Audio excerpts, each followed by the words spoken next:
El quinto evangelio. Samael Aun Weor. Conferencia número 34. El despertar del fuego sagrado. Principios sagrados del fuego secreto. Experimentos extraordinarios en la cuarta vertical. Sucesos inefables derivados de la meditación. Fecha de grabación: 1971. Lugar de grabación: Ciudad de México. Contexto: plática dirigida a los hermanos del Movimiento Gnóstico Internacional. Primera parte. Principios sagrados del fuego secreto. Queridos hermanos gnósticos, voy a hablaros sobre el fuego sexual. La transmutación sexual del enseminis en energía creadora se hace posible cuando evitamos, cuidadosamente, el abominable espasmo, el inmundo orgasmo de los fornicarios.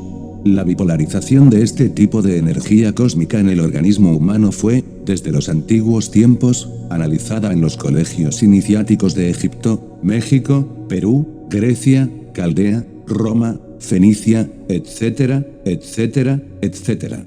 El ascenso de la energía seminal hasta el cerebro se hace gracias a cierto par de cordones nerviosos, que en forma de 8 se desenvuelven, espléndidamente, a derecha e izquierda de la espina dorsal. Hemos llegado, pues, al caduceo de Mercurio con las alas del espíritu siempre abiertas.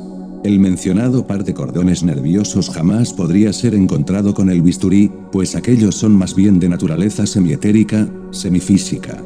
Estos son los dos testigos del Apocalipsis, las dos olivas y los dos candeleros que están delante del Dios de la tierra, y si alguno les quisiere dañar, sale fuego de la boca de ellos y devora a sus enemigos. En la sagrada tierra de los Vedas, este par de cordones nerviosos son conocidos con los nombres sánscritos de Ida y Pingala. El primero se relaciona con la fosa nasal izquierda y el segundo con la derecha. Es obvio que el primero de estos dos nadis o canales es de tipo lunar, es ostensible que el segundo es de naturaleza solar. A muchos estudiantes gnósticos puede sorprenderles un poco que, siendo Ida, de naturaleza fría y lunar, tenga sus raíces en el testículo derecho. A muchos discípulos de nuestro movimiento gnóstico podrá caerles como algo insólito e inusitado la noticia de que, siendo Pingala, de tipo estrictamente solar, parta realmente del testículo izquierdo. Empero, no debemos sorprendernos porque todo en la naturaleza se basa en la ley de las polaridades. El testículo derecho encuentra su antipolo exacto en la fosa nasal izquierda, y esto ya está demostrado. El testículo izquierdo encuentra su antípoda perfecta en la fosa nasal derecha, y obviamente, esto debe ser así. La fisiología esotérica enseña que en el sexo femenino, los dos testigos parten de los ovarios. Es incuestionable que en las mujeres el orden de este par de olivas del templo se invierte armoniosamente.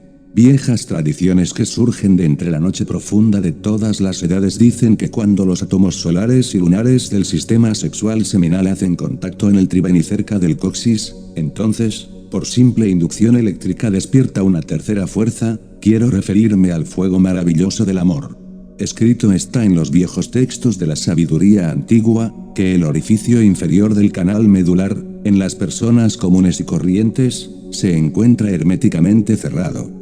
Los vapores seminales, o humores seminales como dicen los médicos, lo abren para que el fuego sagrado de la sexualidad penetre por allí. A lo largo del canal medular se procesa un juego maravilloso de variados canales que se penetran y compenetran mutuamente sin confundirse, debido a que están ubicados en diferentes dimensiones. Recordemos al Sushumna, y a otros como el Vajra, el Chitra, el Centralis, y al famoso Brahmanadi. Por este último asciende el fuego del deleite sexual cuando jamás cometemos el crimen de derramar el semen. Absurdo es enfatizar la equivocada idea de que el erótico fuego de todas las dichas emprenda viaje de retorno hasta el cóccix después de la encarnación del ser, el Jivatma, en el corazón del hombre. Falsedad horripilante es aquella que afirma, torpemente, que la flama divina del amor, después de haber gozado su unión con Paramasiva, se separe iniciando el viaje de retorno por el camino inicial. Tal regreso fatal, dicho descenso hasta el coxis, solo se hace posible cuando el iniciado derrama el semen, entonces, cae fulminado por el rayo terrible de la justicia cósmica. El ascenso del fuego sexual por el canal medular se realiza muy lentamente, de acuerdo con los méritos del corazón. Los fuegos del cardias controlan, sabiamente, el ascenso milagroso de la flama del amor. Obviamente, tal llama erótica no es algo automático o mecánico, como suponen muchos equivocados sinceros. Este fuego serpentino despierta, exclusivamente, con el deleite sexual amoroso y verdadero. Jamás ascendería la flama erótica por el canal medular de parejas unidas por mera conveniencia personal. Sería imposible el ascenso de la llama santa en la espina dorsal de hombres y mujeres adúlteras. Me refiero, mis caros hermanos, entre paréntesis, a hombres que practican magia sexual con diversas mujeres o viceversa. Nunca subiría el fuego de las delicias sexuales en la espina dorsal de aquellos que traicionan al gurú. Jamás ascendería el fuego sexual por la médula de los borrachos, afeminados, lesbianas, drogadictos, asesinos, ladrones, mentirosos, calumniadores, explotadores, codiciosos, blasfemos, sacrílegos, etcétera, etcétera, etcétera. El fuego de los goces sexuales es semejante a una serpiente de maravillas, que cuando despierta emite un sonido muy similar al de cualquier víbora que es azuzada por un palo. El fuego sexual, cuyo nombre sánscrito es Kundalini, se desarrolla, revoluciona y asciende dentro del aura resplandeciente del Mahachohan. El ascenso de la flama de las dichas ardientes a lo largo del canal espinal, de vértebra en vértebra, de grado en grado, resulta en verdad muy lento, jamás subiría instantáneamente como equivocadamente suponen algunas personas que no poseen información correcta. Huelga decir en gran manera y sin mucha prosopopeya, que los 33 grados de la masonería oculta se corresponden, esotéricamente, con las 33 vértebras espinales. Cuando el alquimista comete el crimen de derramar el vaso de Hermes, me refiero, mis caros hermanos, al derrame seminal, obviamente, pierde grados masónicos, porque el fuego de los encantos amorosos desciende una o más vértebras, de acuerdo con la magnitud de la falta. Recuperar los grados perdidos suele ser espantosamente difícil, empero, está escrito que en la catedral del alma hay más alegría por un pecador que se arrepiente, que por 1000 justos que no necesitan arrepentimiento. En el magisterio del amor siempre somos asistidos por los Elohim, ellos nos aconsejan y ayudan. La Universidad Adyátmica de los Sabios examina, periódicamente, a los aspirantes que después de haber renunciado a mamón, intelectualismo y riquezas materiales, disfrutan sabiamente de las delicias del amor en el tálamo nupcial. En la médula y en el semen, se encuentra la clave de la redención, y todo lo que no sea por allí, por ese camino, significa de hecho una pérdida inútil de tiempo. El fuego serpentino, Kundalini, se encuentra enroscado, como cualquier culebra, con 3 vueltas y media dentro de cierto centro magnético situado en el hueso coxígeo, base de la espina dorsal. Cuando la serpiente sexual despierta para iniciar su marcha hacia adentro y hacia arriba, pasamos por 6 experiencias místicas trascendentales que podemos y debemos definir, claramente, con 6 términos sánscritos así: Ananda, cierta dicha espiritual; Kampan, hipersensibilidad de tipo eléctrico y psíquico; Uttan, progresivo aumento autoconscientivo, desdoblamientos astrales, experiencias místicas trascendentales en los mundos superiores, etc. Gurni, intensos anhelos divinales. Murcha, estados de lasitud, relajamientos de músculos y nervios en forma muy natural y espontánea durante la meditación. Nidra, algún modo específico de sueño que combinado con la meditación interior profunda, viene a convertirse en samadhi resplandeciente, éxtasis. Incuestionablemente, el fuego del amor nos confiere infinitos poderes trascendentales. La flama sexual es, fuera de toda duda, una verdad geovística y vedantina a la vez. La llama sexual es la diosa de la palabra adorada por los sabios. Cuando despierta nos confiere la iluminación. La flama erótica nos otorga esa sabiduría divina que no es de la mente y que está, más allá del tiempo. Es ella la que da también el mukti, de la beatitud final y el jnana, de la liberación. Dionisio. Silabeando esta mágica palabra, este mantrán de maravillas, deviene extraordinaria la transmutación voluntaria de la libido durante el coito paradisíaco. Mágicos resultados de este mantrán. Deili, intensifica la vibración de los órganos creadores. Movimiento inteligente de la energía creadora en todo el sistema nervioso sexual, hasta sumergirse en la conciencia.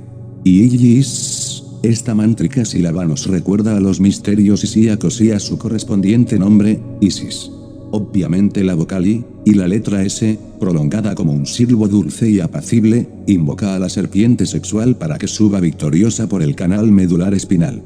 Y solda, el androginismo unisolar, Osiris centellea desde el fondo profundo de todas las edades, terriblemente divino. Y, con su honda significación, ciertamente es el lingam, falo, el iod, hebreo.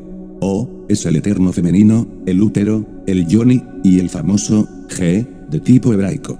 Y, o, cuando entonamos esta última sílaba de la mágica palabra durante el trance sexual, entonces deviene la transmutación íntegra de la libido. Es así como la serpiente ígnea de nuestros mágicos poderes despierta para iniciar su éxodo por el canal medular.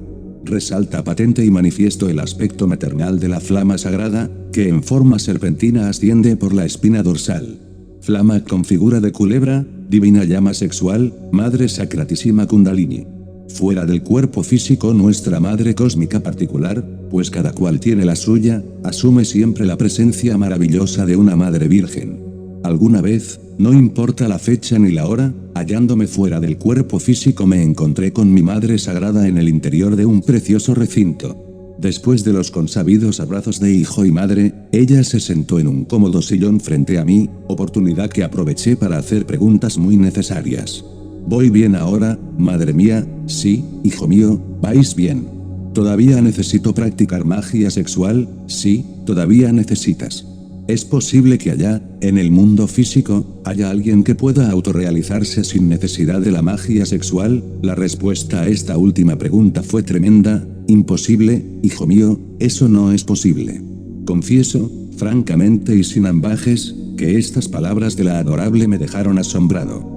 Recordé entonces, con supremo dolor, a tantas gentes de tipo pseudo-esoteristas y pseudo-ocultistas que anhelan de verdad la liberación final, pero que desconocen el Sahaja Maituna, la magia sexual, la clave maravillosa del gran arcano. Incuestionablemente, el camino que conduce al abismo, está empedrado con buenas intenciones. Pregunta.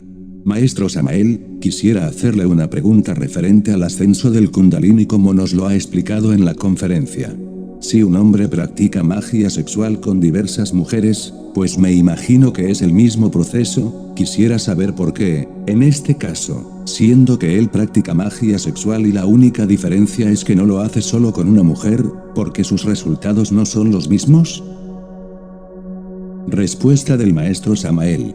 Distinguido hermano, con el mayor gusto daré respuesta a su pregunta. El Kundalini no es algo mecánico, el fuego sagrado del amor es la divina madre cósmica, ella en sí misma es omnisciente, omnimisericordiosa y totalmente justa. Sería absurdo suponer siquiera por un momento, que nuestra madre Kundalini premiará el adulterio en este caso. Obviamente, ella se convertiría cómplice del delito. Esa es, pues, mi respuesta. El discípulo, muchas gracias maestro. Pregunta. Maestro, ¿cómo es posible que si una persona que traiciona a su gurú, el fuego sexual no le asciende, si él practica con su esposa, y solamente con ella, y cumple con su trabajo a toda cabalidad? Respuesta del maestro Samael. Con mucho gusto voy a dar respuesta a su pregunta distinguida hermana, la llama sexual, la divina madre Kundalini Sakti no es algo mecánico, repito, asciende de acuerdo a los méritos del corazón. Si se traiciona al maestro, al gurú, es claro que no hay mérito para el ascenso. La madre divina Kundalini jamás premiaría la traición. La discípula, gracias maestro. Comenta el maestro Samael. Conocí en alguna ocasión el caso de un gurú que instruía a un estudiante, este último se volvió contra su maestro, se pronunció contra él, sin embargo, continuó practicando el Sahaja Maituna con su sacerdotisa esposa. Es claro que el fuego sagrado en vez de subir por el canal medular se precipitó desde el coxis hacia abajo, convirtiéndose en la cola de Satán, en el abominable órgano kundatiguador. Así fue como aquel estudiante fracasó rotundamente, se transformó en un tántrico negro, en un adepto de la mano izquierda, en un tenebroso. La madre Kundalini, repito, no premia traiciones. Pregunta. Maestro, en el movimiento gnóstico hay muchos estudiantes que se preocupan mucho por la práctica de la magia sexual, pero olvidan la disolución del yo. ¿Qué puede decirnos sobre esto? Respuesta del maestro Samael. Con el mayor gusto responderé a su pregunta, distinguida dama. Ciertamente, aquellos que solamente se preocupan por la magia sexual olvidando radicalmente la disolución del ego, es porque desconocen, totalmente, el fundamento de la alquimia erótica. Tal basamento podemos concretarlo así: solve et coagula, disolver y coagular. Durante el Sahaja Maituna hay que trabajar en la disolución del ego y coagular el hidrógeno sexual Si-12, en la creación maravillosa de los cuerpos solares. Hay que aniquilar al mí mismo, al sí mismo, en pleno trabajo erótico sexual, allí mismo, en la novena esfera, durante el trance de la pareja unida, se debe invocar con todo el corazón y con toda el alma a la divina madre Kundalini, rogarle que utilice la electricidad trascendente, el poder de la lanza fálica, para destruir al ego, al yo, al defecto que hemos comprendido, íntegramente, en todos los niveles de la mente. No debemos olvidar jamás que el ego está compuesto por múltiples entidades que personifican a nuestros errores: ira, codicia, lujuria, envidia, orgullo, pereza, gula, etcétera, etcétera, etcétera. Todos estos defectos se procesan en las 49 regiones del subconsciente y están perfectamente expresados internamente en forma de yoes diablos. Eliminar tales defectos equivale a eliminar a sus personificaciones ocultas, llamadas yoes diablos. Ella, la divina Devi Kundalini, empuñará la lanza de Longinus, para destruir, reducir a cenizas el defecto que hemos entendido. Hay que aprovechar, repito, la misma práctica del Maituna para eliminar el ego. Quienes solamente se preocupan nada más que por el goce, por el disfrute y por el ascenso de la llama sagrada, pero que no piensan jamás en la disolución del yo, al fin se convierten en Janasmusen con doble centro de gravedad. Un Janasmusen es, como ya lo he dicho muchas veces, un sujeto con dos personalidades internas, la blanca tomada por su espíritu y los cuerpos solares, la negra formada por el ego, el yo, el mí mismo, el sí mismo. Así pues, no olvidemos jamás el solve et coagula. Disolver los errores, los defectos psicológicos durante el Sahaja Maituna, y coagular las fuerzas maravillosas del sexo en los vehículos crísticos solares. ¿Entendido, mi cara hermana? La discípula: sí, maestro. Gracias. Pregunta. Maestro, me encuentro un poco confundido y quisiera que me aclarara esta duda que tengo, pues, después de lo que hemos hablado me viene a la mente pensar de que el goce sexual entonces es malo, la dicha erótica es mala entonces.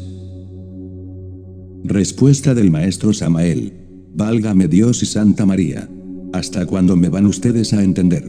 Recuerden que el goce sexual es un goce legítimo del hombre, el deleite sexual es paradisíaco. Es urgente que ustedes comprendan que tal deleite, que tal goce debe ser dirigido hacia adentro y hacia arriba, hacia lo divinal. Es necesario, es indispensable que en pleno coito se elimine todo apego de lujuria. El coito es una forma de la oración, y la lujuria es su antítesis. La lujuria, repito, es un sacrilegio. ¿Por qué hemos de ser lujuriosos? El yoni de la mujer está simbolizado por el divino cáliz en el que bebió Cristo en la última cena. El falo del varón está alegorizado por la lanza aquella con la que Longinus hiriera el costado del Señor, la misma que utilizará el Parsifal wagneriano para sanar la herida del costado de Amfortas. Este par de joyas, tan simbólicas y divinas, son formidables, se refieren exactamente al lingam yoni de los misterios griegos. ¿Por qué hemos de mirar al sexo con ojos de demonio? ¿Por qué hemos de tener lujuria? No, hermanos. La lujuria, sabed, es una profanación, un sacrilegio. Realmente, la lujuria, es semejante al hombre que lanzara el pan y el vino de la unción gnóstica al suelo, y luego lo pisoteara. Esta clase de infamías sacrílegas es horrible. Aquel que profana el lingam yoni con sus pensamientos y deseos lujuriosos, es, mis caros hermanos, un sacrílego, un tenebroso, un lujurioso. Gozad sí del sexo, pero dirigid todo vuestro comercio sexual hacia Dios. No mezcléis el goce sexual con la lujuria sacrílega, ¿entendido? Pregunta. Maestro, quisiera preguntarle algo acerca del movimiento llamado de los hippies, como es de tanta actualidad, pues me viene a la mente eso de que los hippies tienen tendencias que considero están de acuerdo con la vibración, mejor dicho no de acuerdo pero sí, en la reacción, en el movimiento que ellos representan están en vibración con la nueva era del Acuario, tomando el caso desde luego como usted los acaba de indicar, de que ellos están identificados con la forma negativa de la onda de Dionisios. La conciencia de estos muchachos, me gustaría preguntarle si tiene algún progreso por en relación con la droga, desde luego, porque me imagino que ellos se estimulan con dichas drogas, e incluso a la corta tienen ciertas experiencias. ¿Qué clase de experiencias tienen ahí? ¿Estarán relacionadas con la conciencia? Respuesta del maestro Samael. Su pregunta es interesante, mi estimable hermano, y con el mayor gusto voy a darle una respuesta concreta y definitiva. El movimiento hippies, como ya he dicho, está polarizado en forma negativa con Dionisios. Los gnósticos, estamos polarizados en forma positiva. He ahí la diferencia. Nosotros transmutamos las energías creadoras, las sublimamos, las elevamos hasta el cerebro, las llevamos al corazón y a la conciencia. Ellos, por antítesis, en vez de transmutar y sublimar, se han entregado de lleno a la relajación sexual, se han metido por el camino infrasexual, han caído de hecho en la degeneración. Abundan entre ellos los homosexuales, las lesbianas, los fornicarios de todo tipo, etc. Por tanto, el aspecto de la embriaguez dionisíaca reviste en sí misma dos aspectos, dos polos, el positivo y el negativo. Nosotros los gnósticos bebemos el vino de la meditación en la copa de la perfecta concentración, y alcanzamos así el samadhi, el éxtasis. Ellos, los secuaces de la corriente hippies, caen en la embriaguez dionisíaca no por el camino positivo, sino por la senda de la mano izquierda. Mediante los hongos alucinantes, mediante las pastillas, cocaína, morfina, etc., ingresan en las regiones sublunares, en los bajos fondos de los mundos sumergidos, en la corriente tenebrosa del abismo. Así pues, sea ahí la diferencia.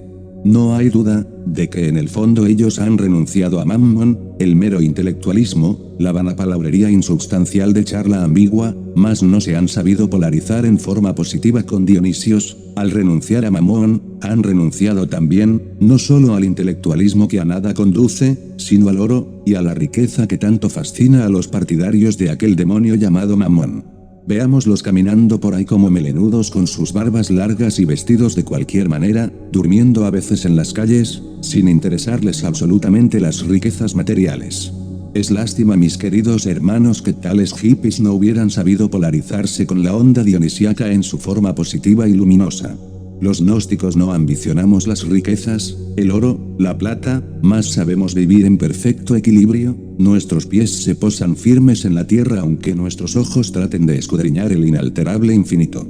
Ved pues las diferencias, comprendedlas, mis caros hermanos gnósticos. Habla un discípulo. Estimados hermanos de Colombia, el maestro Samael Aún Beor dedica para todos ustedes una nueva conferencia. Hablará sobre los estados de Jinas. En esta ocasión, dejo con ustedes al maestro Samael nuevamente. Segunda parte. Experimentos extraordinarios en la cuarta vertical. Queridos hermanos gnósticos, a vosotros me dirijo. Voy a hablaros sobre los estados de Jinas. Escuchad. Es el caso que, pasando mi vida en tantas ocupaciones, hube sin embargo de investigar a fondo los estados Jinas. Mirad, señores, si era razón, que las razones de este tema nos admirasen y alegrasen cuando pudimos experimentar, en forma directa, la existencia real de tierras y gentes jinas. Causará asombro que en el primer tercio del siglo XVIII, cuando ya no reinaban los supersticiosos Felipes, el mismísimo don Juan de Muri Aguirre, antes gobernador de San Marcos de Arichoa, en el Perú, creyera a ciegas en la existencia de múltiples islas misteriosas por todos los mares del mundo. Ello se debió a que, desde La Gomera y La Palma, enviaban informes más o menos fantásticos al general y a la Real Audiencia sobre las repetidas apariciones de las soñadas islas. Informes que produjeron, dice Viera, nuevos accesos de fiebre de lo maravilloso en los ánimos, moviéndolos a intentar por cuarta vez el descubrimiento de la isla Nontrabada. Cierto es que la Nontrabada o encubierta no se ha vuelto a ver por los mortales desde el siglo XVIII hasta la fecha, porque el escepticismo agresivo, que viene reinando en el mundo desde la enciclopedia, no merece otra cosa sino que se haga más tupido y denso el velo de malla que semejantes misterios etéreos o de la cuarta dimensión recubre. La isla Nontrabada o encubierta, más generalmente conocida por San Borondón, dice Benítez en su Historia de las Islas Canarias, es uno de aquellos países encantados que han preocupado a los modernos, otro tanto que el vellocino de oro a los antiguos. y a fe que tenían poderosas razones para ello porque, efectivamente, desde las islas de La Palma, La Gomera y Hierro se solía ver al oeste-sudoeste de la primera y al oeste-noroeste de la última, corriendo en dirección norte a sur, una tierra montañosa que, según el cómputo más generalmente admitido, distaría 40 leguas de La Palma, y que podría tener no sabemos cómo se mediría unas 87 leguas de largo por 28 de ancho y que a veces se veía desde el suroeste de Tenerife, podría estar a los 28 grados y algunos minutos de latitud norte. El día 3 de abril de 1570, el doctor Hernán Pérez de Grado, primer regente de la Audiencia de Canarias, libró una provisión encomendada a las islas de La Palma, La Gomera y Hierro, a fin de que hiciesen una averiguación exacta con cuántas personas hubiesen observado la aparición de semejante tierra o que, por otro cualquier conducto, tuviesen pruebas de su existencia. Por virtud de semejante información, depuso en La Palma el piloto portugués Pedro Bello, natural de Setúbal, quien dijo que, a causa de una tempestad, desembarcó en la isla non trabada con 2 de su equipaje y allí contempló tales y cuales maravillas, fenómenos extraordinarios nunca antes vistos, huellas de gigantes colosales, etc. Luego, al amanecer, se nubló el cielo, sopló horrísono el huracán, y él, temiendo perder su navío, se volvió a bordo más que deprisa. Al instante de zarpar, perdieron de vista la tierra, y luego que este cesó trataron de tornar a ella, siéndoles de todo punto de vista imposible el descubrirla, por lo que quedaron muy contrariados, especialmente, por 2 hombres de la dotación que habían quedado abandonados en la espesura de la selva. Esta verdadera historia Ginas que aquí a vuestras mercedes se representa, es sacada al pie de la letra de entre viejos cronicones. Dicen antiguas tradiciones, por cierto, muy respetables, que durante la edad de oro del Lacio y de la Liguria, el rey divino, Jano o Saturno, Baco, Jehová, imperó sobre aquellas santas gentes, tribusarias todas, aunque de muy diversas épocas y orígenes. Entonces, como en igual época del pueblo hebreo, podía decirse que convivían felices ginas y hombres. La Guñana, Yana, Jana, o Gnosis, no es sino la ciencia de Jano, o sea, la ciencia del conocimiento iniciático, la ciencia de Enoichion, o del vidente.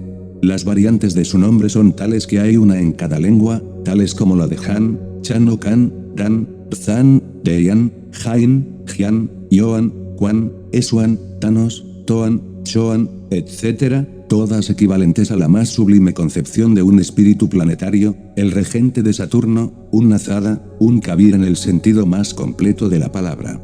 Para mí, la ciencia Ginas no es opinión sino verdad asentada, y si queréis que os lo muestre con la experiencia vivida, escuchad con paciencia el subsiguiente relato.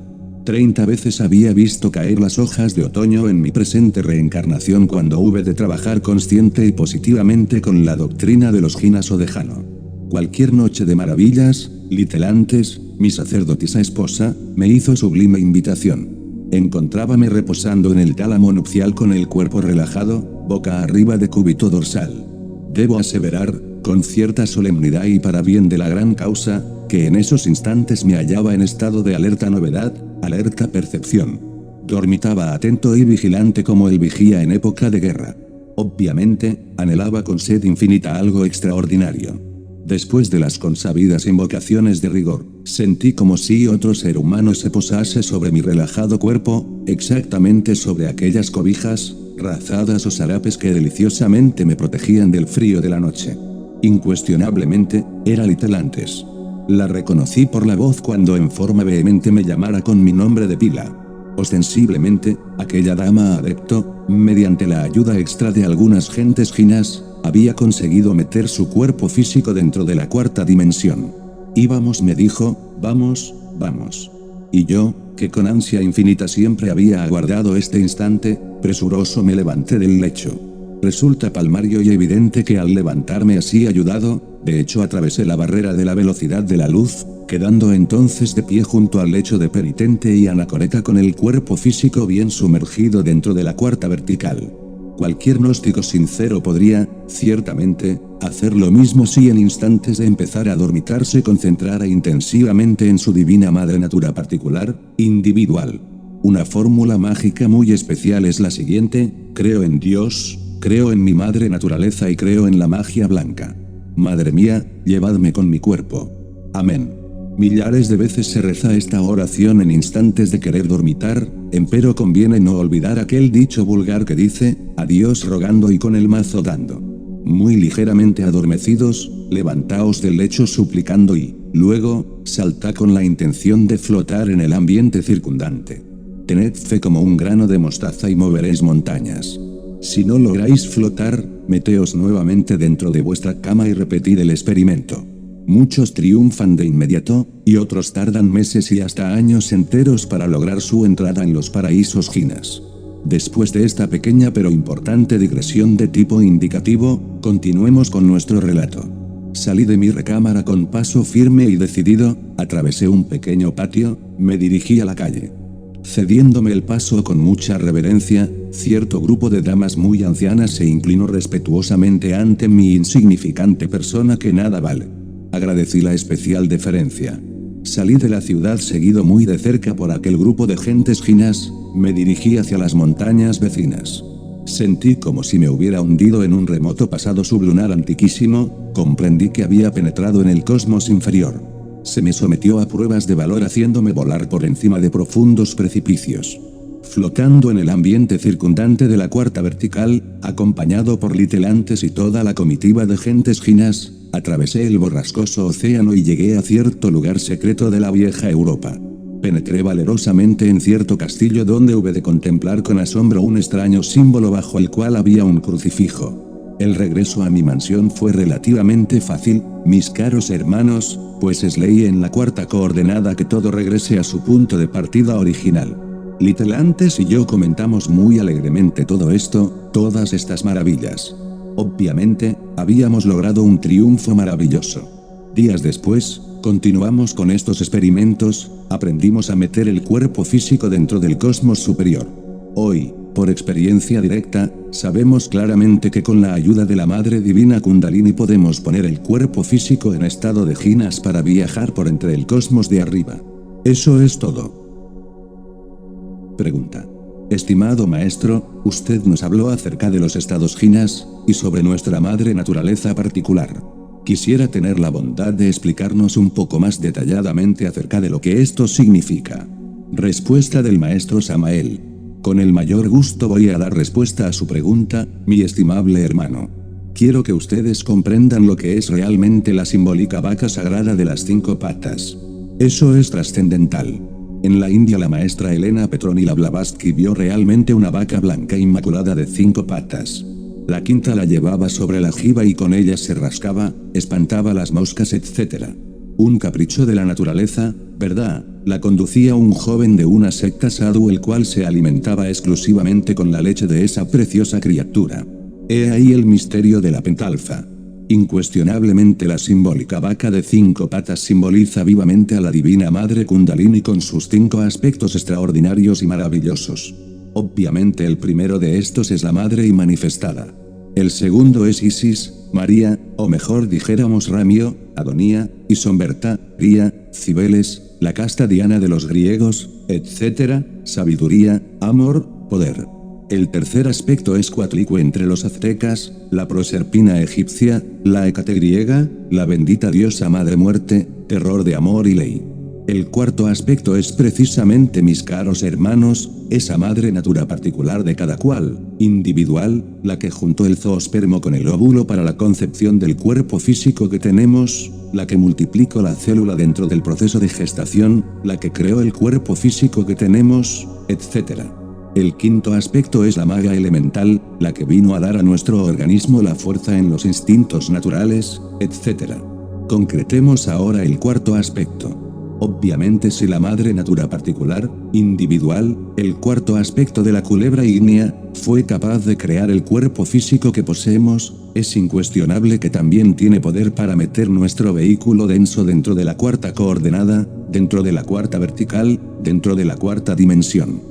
Por ello fue que enseñé una fórmula mágica que puede ser muy utilizada para entrar en contacto con este cuarto aspecto de nuestra madre cósmica particular, pues, mis caros hermanos, cada cual tiene su propia madre Kundalini particular, propia, individual.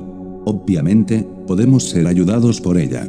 Estoy seguro de que vosotros, con este cuarto aspecto de Devi Kundalini, debéis lograr la victoria, aprender a meter el cuerpo físico en la dimensión desconocida para viajar a los remotos lugares del mundo. ¿Entendido? Comenta el discípulo. Hasta aquí, estimados hermanos, el maestro Samael ha concluido con su conferencia sobre los estados de Jinas. Con el deseo de hacer llegar a ustedes sus palabras, a continuación hablará para ustedes sobre la meditación. Tercera parte. Sucesos inefables derivados de la meditación. Mis caros hermanos gnósticos, voy ahora a disertar un poco sobre la meditación. Escuchad. Flanqueado de murallas intelectivas, hastiado de tantas teorías tan complicadas y difíciles, resolví viajar hacia las costas tropicales del mar Caribe.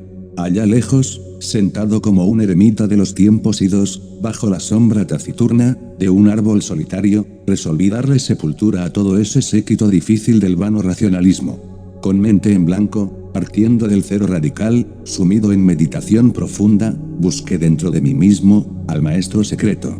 Sin ambajes confieso y con entera sinceridad, que yo tomé muy en serio aquella frase del testamento de la sabiduría antigua, que a la letra, dice, antes de que la falsa aurora amaneciera sobre la tierra, aquellos que sobrevivieron al huracán y a la tormenta, alabaron al íntimo, y a ellos se les aparecieron los heraldos de la aurora. Obviamente, buscaba al íntimo, le adoraba entre el secreto de la meditación, le rendía culto, sabía que dentro de mí mismo, en las ignotas reconditeces de mi alma, le hallaría, y los resultados no se dejaron esperar mucho tiempo. Más tarde, hube de alejarme de la arenosa playa, para refugiarme en otras tierras, y en otros lugares del mundo. Empero, a donde fuese, continuaba con mis prácticas de meditación.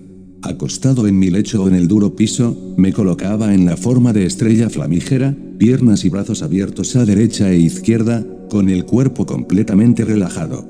Otras veces me acostaba también, en la forma aquella oriental, de hombre muerto, de cúbito dorsal, es decir, boca arriba, los pies tocándose por los talones, las puntas de los pies, separadas en forma de abanico, brazos a lo largo de los costados, pero perfectamente relajados, etc.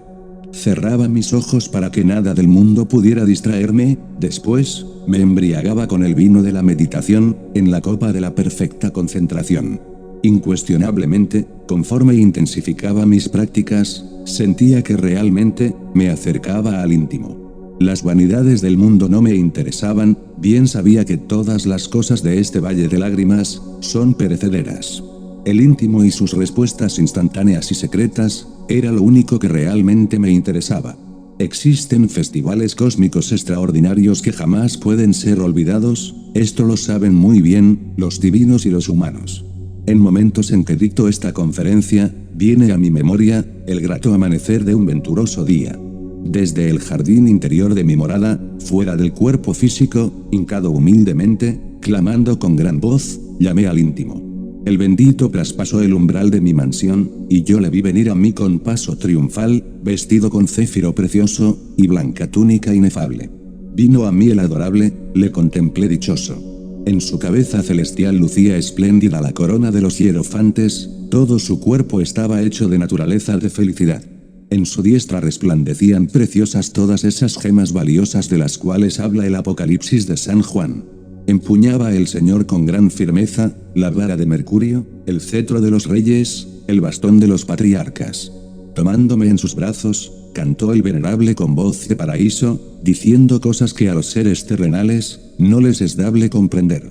El Señor de perfecciones me llevó entonces al planeta Venus, muy lejos de las amarguras de este mundo. Así fue como me acerqué al íntimo, por el camino secreto de la meditación interior profunda. Comenta un discípulo. Hermanos gnósticos de Colombia, hasta aquí las palabras del maestro Samael Aún Weor, enseñándonos su sabiduría a través de sus enseñanzas. Deseo sugerirles que esta cinta, como las que posteriormente ustedes deseen que el maestro les envíe, las graben, las distribuyan y las compartan con todos los hermanos de nuestro querido movimiento. Fin de la conferencia.